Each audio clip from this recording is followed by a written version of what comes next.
Richard Jeni. Let's welcome him. Come on.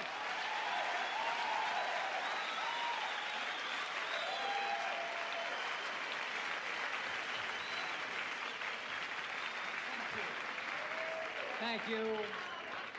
Thank you. Give him another hand. Paul Rodriguez, ladies and gentlemen.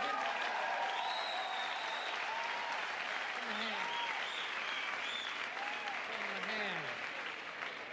Thank you very much. Thank you. I can't stay too long. I get this outfit back to Leonard Nimoy. But people think this is a fun job, being on the road. There's nothing to do. People think it's a glamorous job. You know, you can tell when you're getting lonely on the road, when you're sitting in a hotel going, gee, I never noticed it before, but Wilma Flintstone doesn't have a bad ass. I mean, she's... You're going, are you serious? You know, well, she's no Judy Jetson, but she's attractive in a prehistoric way. She looks good. There's nothing else to do except call up Dr. Ruth Westheimer on the phone. People call her up with anything, you know, go ahead, you're on the air, and there's a guy, yeah, Dr. Ruth, tell me if you think this is unusual. I like to have sex with goats that are on fire. Do you think that's unusual at all? To her, no, absolutely not. Go right ahead. I can't believe you're even calling for a small problem. And the guy's going, well, you know, some of my friends. What do your friends know? Look, if you enjoy a flaming farm animal, go right ahead. Go ahead and go for it. You know, I myself... Different goats for different folks. That's my motto. Go for it. Don't you give people dumb advice? Don't you, if you're happy, stay. If you're not happy, break up. You know, that's... Remember, you heard that here first. Some people hang in there too long. My parents stayed married too long. They had a bad marriage. They had a mixed marriage. My mother was Amish. My dad was an Elvis Presley impersonator. And they never really got along. And you know who gets in trouble? You. I'm a little kid, and they come to you, your parents, and they start going, you know, my mother said, your father and I are getting a divorce. I said, all right, Mom, go ahead, you know, whatever you want to do. Well, you know, you're 12. That means you'll have to be the man of the house now. I go, me? I can't be the man now. I'm 12. I got no car. I can't be. I don't know what to do, but I've been watching my dad long enough. I know there were certain things to be basic to being the father. 12 years old, I started wearing those long boxer shorts with the sailboats. Those long sandals with the black socks. 12 years old, I'm spending 4 hours a day shutting off every light in the place going, hey, what do I look like, the goddamn electric company? I'm the man of this house. And out there busting my ass in that school. When I come home, I don't want to hear any bullshit. I got no car, I got no money, I'm under a lot of pressure. I have pimples on my face, my braces are killing me, and I'm growing hair in places I was afraid to wash yesterday.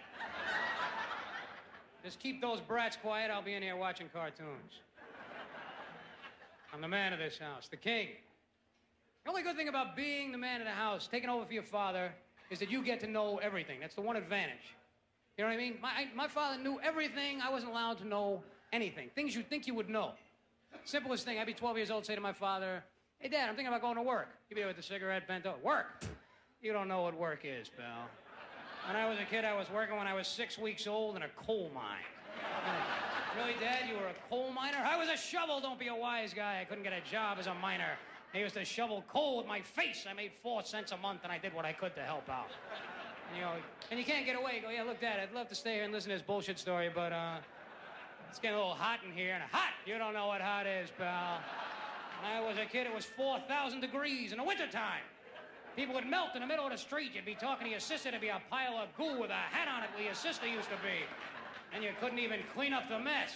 All right, Dad, I'll bite. Why not? No cleaning solvents. We couldn't afford them. We had no fantastic to spray. When I was a kid, we had a similar product. It was called Pretty Good. And it didn't really clean anything. It just made a streak, and people knew you made the effort. Some people had a little more money. They could afford not bad. But that was the best you could do. And I think, look, Dad, I'd love to chat with you a little bit more, but really, you know, I'm getting a little hungry. Hungry? You don't know what it is to be hungry, pal. When I was a kid, we had no food at all. We had to suck lint right off the carpet when I was a kid. We were lint-sucking coal miners that melted when I was a boy. They go, yeah, look, Dad, I'd love to chat with you. Really, Dad, I gotta go. You know, go ahead and go. Who's asking you to stay? You couldn't go anywhere when I was a kid. Really, Dad? Why not? No legs! We couldn't afford them. We had no legs. We were legless people. I said, why didn't you walk on your hands? If we couldn't afford legs, you think we could afford hands, wise guy? We were stumps when I was a kid. lint-sucking, coal-mining stumps that melted. And they, yeah, all right, Dad, well, look, you know, I'm gonna get out of here. I'm just gonna get the car. We had no cars. When you have a car, who's gonna drive the car? I just told you we had no arms and legs. We had one stump on the seat of the car trying to steer with his face, and another stump on the floorboard trying to work the gas pedal with his head. I say, well, thank you.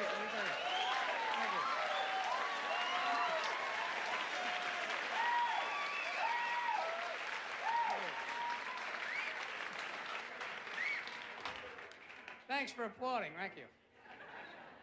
When I was a kid, we had no applause. There was no applause when I was a kid. We had no hands. If you liked the guy, you had to spit when I was a kid. The guy never knew if you liked him or you were just spitting at him. There was no way to know. We had no cars, we had no lives, no food, no beverages. One miserable damn day after the next. But we were thankful for what we had. That's the one that got... I say, well, what did you have? Nothing! And we were damn glad to have it. Well, I'm a Yankee. I found that out. You believe people tell me, I come down here, you a Yankee? I said, well, who are you? A Viking? Grow up. What do you see? It's 1988. Catch up. What does that mean? I'm a Yankee.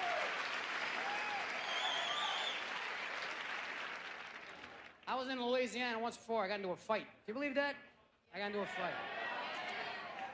It wasn't really a fight. I got punched in the face and I fell down. That was sort of the extent of my participation in the argument. Point I'm making is I wasn't looking for this fight. I was minding my business. I knew I was in a different place. I was in a bar. I was in Louisiana. I had a drink. I was happy. I had a guy with me. And they brought over a guy. I should have known the guy didn't like me. You know, he had that look. The guy says, quote, like this. Oh, you're from New York, huh? So I go, well, yeah. Well, I guess I'm just some country asshole to you.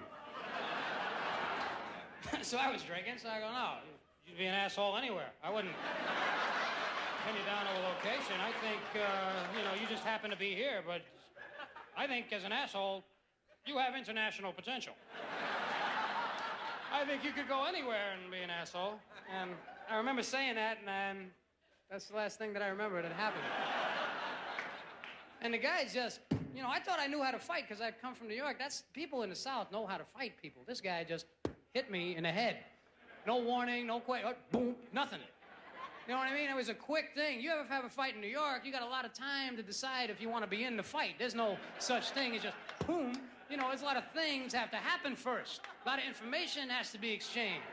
A lot of things, a lot of changes have to take place in the New York body there. You got to start getting the head moving. The arm has to go up and down. A lot of questions have to be asked.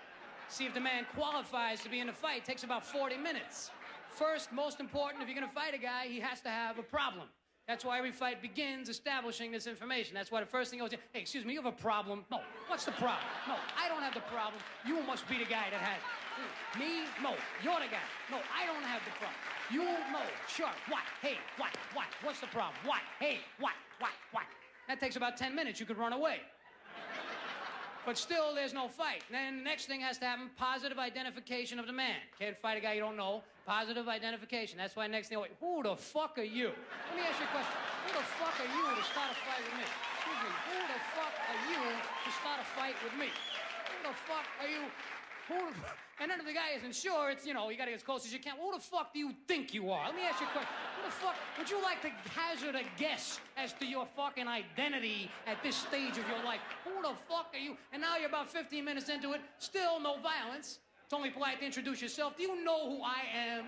Do you know who you're starting a fucking fight with at this stage? Do you know? And things that have nothing to do with it. Little detail. Hey, I was in Vietnam. I was in Korea. I was in Florida once. You're gonna fuck around with me? Hey, listen, man. I got a black belt in karate. I got a green belt in judo. Hey, listen, I got a seat belt in my car. I'll smack you with that. You're gonna fool around with me?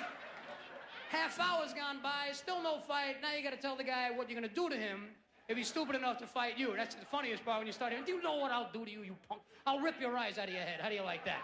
Then I won't even throw your eyes away. I'll put them on a necklace around your neck just to make you look stupid. How do you like that, okay? You'll be reading a book like this, all right? How do you like that? You'll be scratching your necklace and people say, what's the matter? You go, I don't know, I got something on my eye. I don't know what it is.